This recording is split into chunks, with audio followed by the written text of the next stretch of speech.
If you've set out to learn about the INFJ personality type, you've probably come across the idea of the INFJ door slam through your findings. We've touched on the concept here on this channel, but there seems to be some confusion as to how to really know if you've been door slammed and whether or not to take it seriously. So today, we're talking all about the 7 ways to know if you've been door slammed by the INFJ personality type. Welcome, or welcome back, psychos! Before we get into it, we'd love it if you liked and subscribed to our channel, as well as to click the post notification bell so you never miss a video. Number 1, they finally expressed every disappointment they've had. Arguably, one of the best qualities of the INFJ is the maturity they have when it comes to the words they use. This introspective type understands the power words have and the rippling capability of verbal communication as a whole. They think before they speak and rarely say anything that they later regret because, when they do, it's almost unbearable and nearly impossible to forgive themselves. And so, not only is the INFJ unable to take spoken thoughts lightly, but they rarely say things in the heat of the moment like so many people are accustomed to. This makes the INFJ door slam quite obvious and apparent, because they wouldn't resort to communicating the fact that they're done with the connection in its entirety without really meaning it. Yet, since their empathy is so often used against them, when it's a real door slam, INFJs won't hesitate to calmly back themselves up with every single thing that they've mentally noted as toxic within their wide array of mentally documented disappointments. So, if they've left you frozen and speechless in disbelief due to the accuracy of their feedback, you can be sure there's no going back for them. Number 2, they're extremely calm and don't spare a single explanation. While it may seem like they vanished out of the blue, you can be sure they've attempted to fix the connection time and time again before resorting to the door slam. Some INFJs feel the need to explain every little reason in great detail, while others get to a point of not wanting to spare one single piece of reasoning.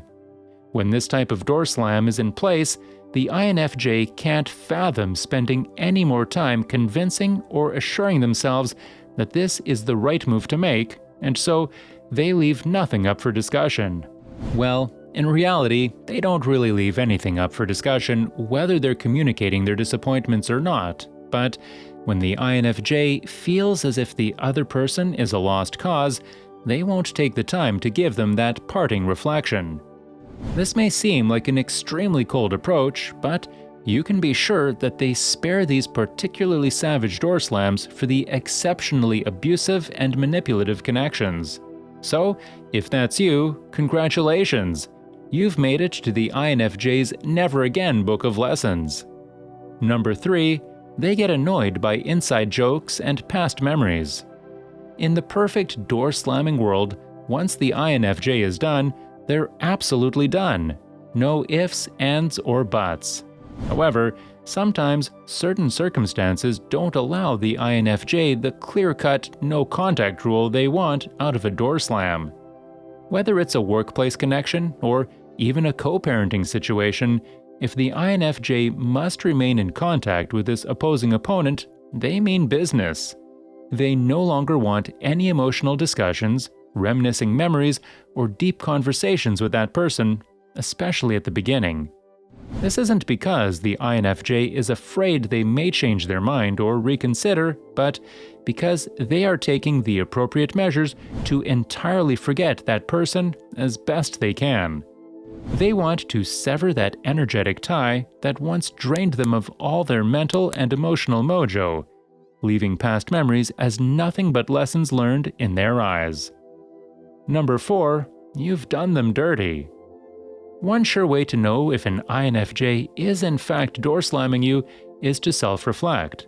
Of course, some people are completely oblivious to the fact of just how controlling, manipulative, or abusive they've been within a connection.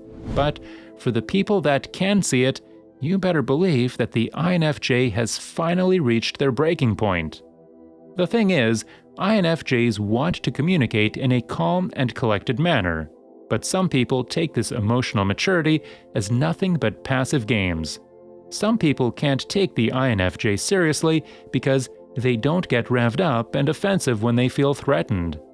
They don't stoop to the level of immaturity they're experiencing because they rather sit back, take mental notes, and thoroughly understand behavioral patterns before making any sudden judgments or initiatives.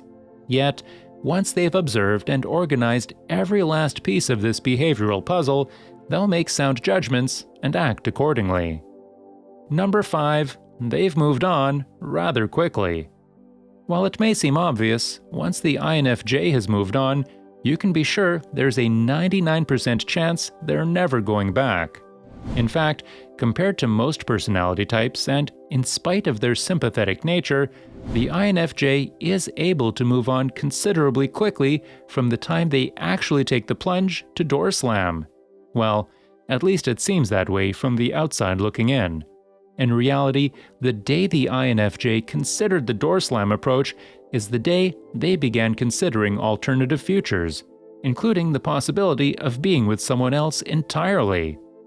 As soon as they feel a lack of security within a close relationship, their minds begin to wander, giving them a sense of hope and courage to leave and look for something better.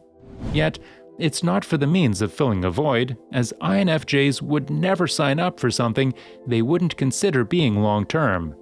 Instead, it stems from the fact that INFJs just have a lot of love to give, and that love, mixed with their elaborate imaginations, gives them the push to not feel guilty if they know a new connection fits their standards.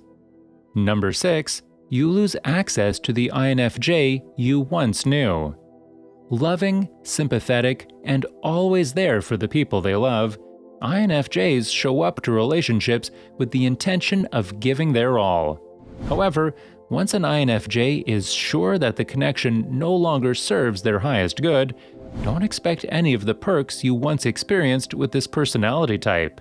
Sure, this may seem like an obvious aspect in most breakups, but for the empathetic INFJ can seem especially out of character because it's not always backed up by feelings of anger or anguish. They don't always take back their caring ways out of spite, but rather in hopes of regaining back all that they feel they've lost in emotional and mental energy. When something as big as a door slam occurs in the INFJ's life, they take it as an opportunity to reinvent themselves, turn over a new leaf, and focus on nobody else but themselves. It's like they exit chaos and enter a period of deep reset and recharge, leaving no room for catering to the needs of the opposing person. Don't expect a reply if you text them out of the blue. Don't expect a phone call claiming they miss you or have made a mistake. Heck, don't even try to find them on social media because they probably have you blocked.